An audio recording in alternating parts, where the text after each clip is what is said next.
Baik, Assalamualaikum warahmatullahi wabarakatuh.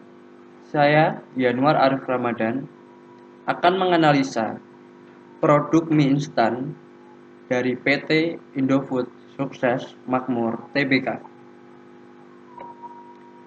Prospek bagus mie instan asal Indonesia. Siapa sih yang tidak suka mie instan? Makanan ini tak usah diragukan lagi untuk popularitasnya. Dengan karakter mudah diolah dan disajikan dalam beragam menu.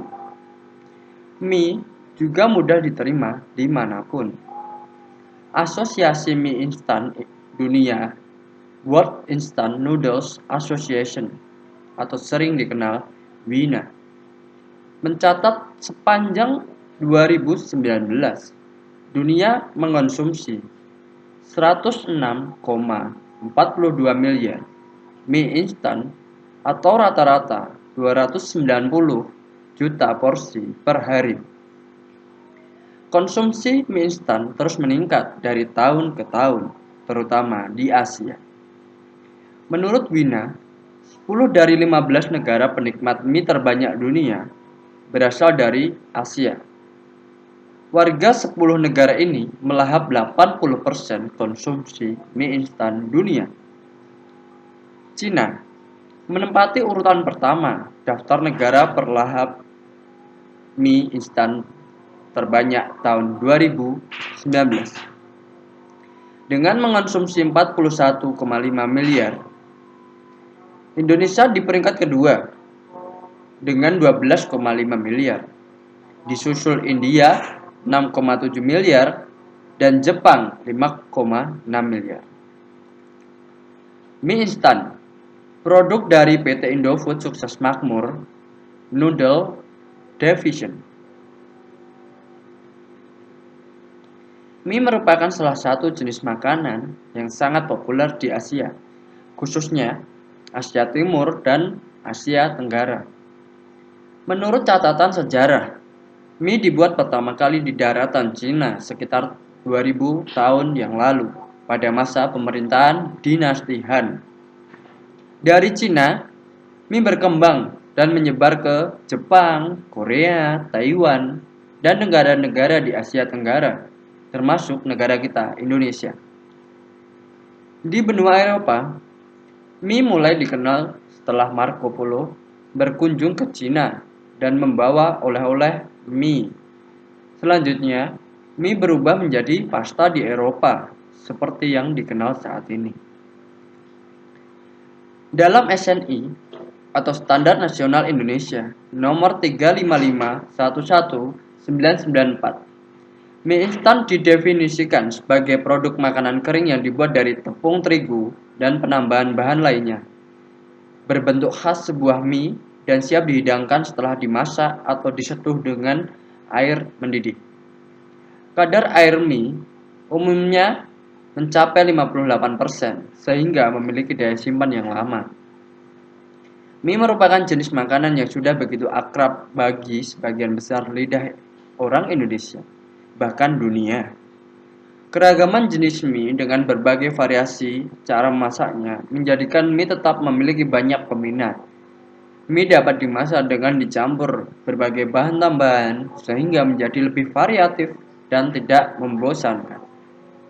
Berdasarkan proses pengeringan, dikenal dua macam proses pengeringan, yaitu dengan cara menggoreng yang menghasilkan mie instan atau fried noodle. Sedangkan pengeringan dengan udara panas disebut dengan dried noodle. Mie instan mampu menyerap minyak hingga 20% selama penggorengan, sehingga mie instan memiliki keunggulan rasa dibanding mie jenis yang lain. Untuk bahan pembuatan mie, bahan utama tepung terigu. Tepung terigu merupakan bahan dasar pembuatan mie. Tepung terigu diperoleh dari biji gandum yang digiling.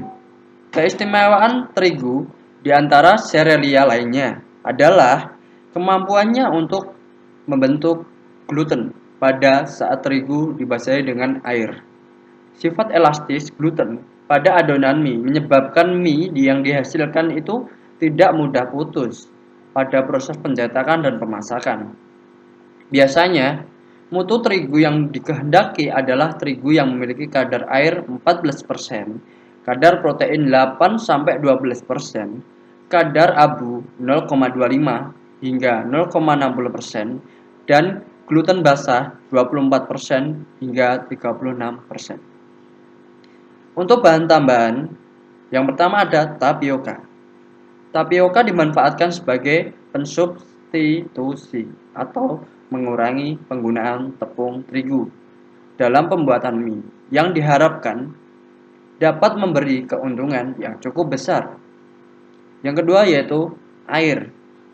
Air berfungsi sebagai media reaksi antara gluten dan karbohidrat, melarutkan garam dan membentuk sifat kenyal gluten. Lalu yang ketiga ada garam. Garam berperan dalam memberi sebuah rasa, memperkuat tekstur mie, meningkatkan fleksibilitas dan elastisitas mie, serta mengikat air. Lalu minyak. Minyak dapat digunakan sebagai medium penggorengan bahan. Dalam penggorengannya, minyak berfungsi sebagai medium penghantar panas, menambah rasa gurih dan kalori dalam bahan. Lalu yang terakhir soda abu. Soda abu merupakan campuran dari natrium karbonat dan kalium karbonat yang berfungsi untuk mempercepat pengikatan gluten, meningkatkan elastisitas dan fleksibilitas mie, meningkatkan kehalusan tekstur, serta meningkatkan sifat kenyal. Untuk tahap-tahap pembuatan.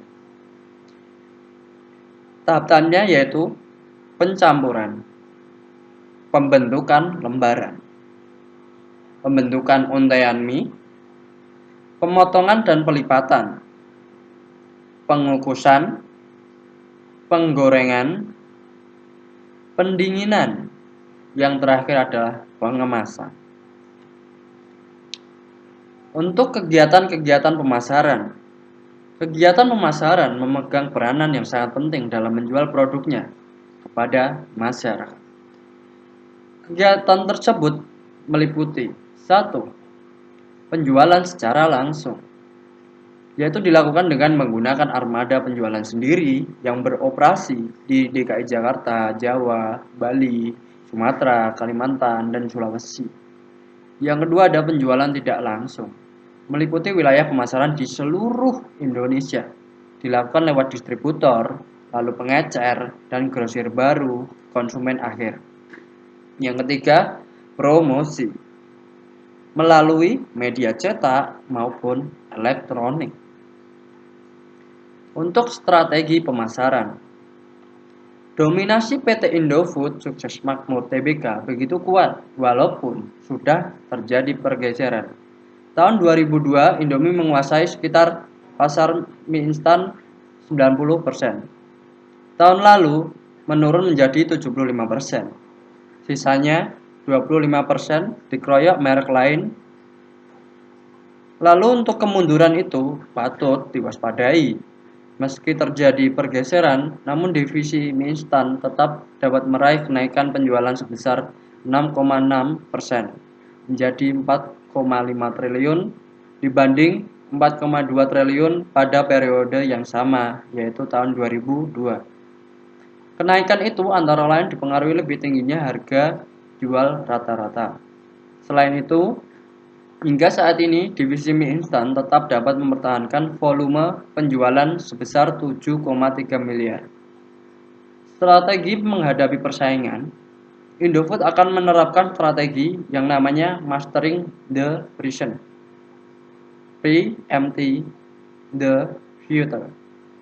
Strategi ini antara lain fokus kepada organic growth, memanfaatkan competitive advantage melalui scale, scope, spend, dan speed. Selain itu, akan menjalankan program cost efficiency dan cost cutting. Di samping itu, tetap melanjutkan segmentasi para konsumennya dengan memperkenalkan produk-produk dengan higher price dan higher margin. Sebagai perusahaan yang telah menguasai pasar lokal, sudah selayaknya Indofood juga menerapkan strategi internasional. Untuk saat ini, Indofood juga telah menguasai pasar Australia, Amerika, dan Eropa. Ada dua strategi internasional yang dilakukan oleh Indofood. Yang pertama, lisensi. Indofood juga memasarkan salah satu produk mie-nya, yaitu Indomie, dengan menggunakan cara lisensi kepada Pine Hill Arabia Food Limited, yaitu di Saudi Arabia. Lalu The United Food Industries Limited Nigeria, dan yang terbaru adalah Indo-Adriatic Industry di Serbia. Yang ketiganya memperoleh hak dan untuk menggunakan merek Indomie di negaranya masing-masing. Bahkan di Nigeria yang merupakan pasar mie instan terbesar ke-13 di dunia, Indomie sudah seperti makanan pokok dan dianggap sebagai makanan asli Nigeria sendiri. Cara lisensi ini tentu sangat efektif, salah satunya dengan tujuan agar produk Indofood dapat diterima dengan baik di negara asing, baik dari segi masyarakat ataupun sesama perusahaan lain. Yang kedua, joint venture.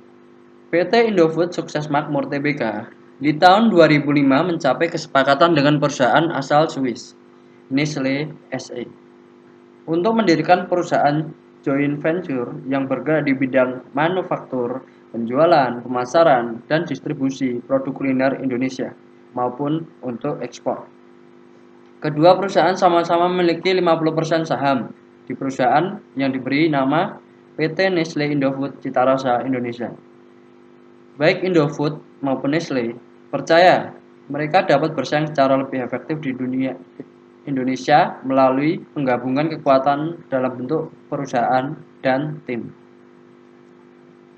Untuk sertifikasi, PT Indofood Sukses Makmur Tbk mendapatkan International Standard Operation, yaitu sertifikat ISO 9001-2-2000 pada tanggal 5 Februari 2004 yang dikeluarkan oleh System dan Service Certification atau SGS sebagai badan sertifikasi. Sistem manajemen ISO 9001-2-2000 dapat dijadikan sebagai bukti bahwa PT Indofood Sukses Makmur telah melakukan penerapan manajemen mutu standar internasional. PT Indofood Sukses Makmur juga telah mendapatkan sertifikat Standar Nasional Indonesia atau SNI, sertifikat halal, sertifikat BPOM, sertifikat untuk Badan Pengawas Obat dan Makanan, sertifikat Lembaga Pengkajian Pengawasan Obat dan Makanan LPPOM Republik Indonesia, sertifikat Keselamatan dan Kesehatan Kerja K3, dan juga mendapatkan sertifikasi HACCP. Untuk pengendalian mutu, setiap perusahaan hendaknya memperhatikan dan mengawasi setiap hal dan kegiatan yang dapat mempengaruhi kualitas dari produksinya, mulai dari pembelian bahan baku sampai barang tersebut dibeli oleh konsumen-konsumennya. Setiap kegiatan yang berpengaruh terhadap kualitas dari produksinya, perusahaan harus melakukan pengawasan yang ketat dan sempurna, sebab sebagian daripada nyawa perusahaan terletak di sini.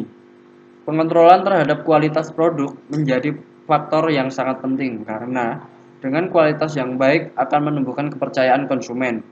Kepercayaan konsumen merupakan aset yang sangat-sangat berharga bagi produsen untuk kemajuan usahanya.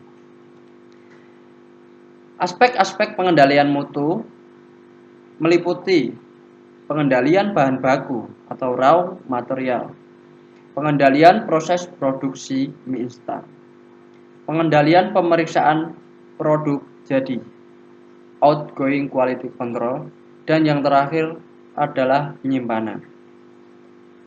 Sekian analisa dari saya. Bila ada kesalahan saya minta maaf. Wassalamualaikum warahmatullahi wabarakatuh.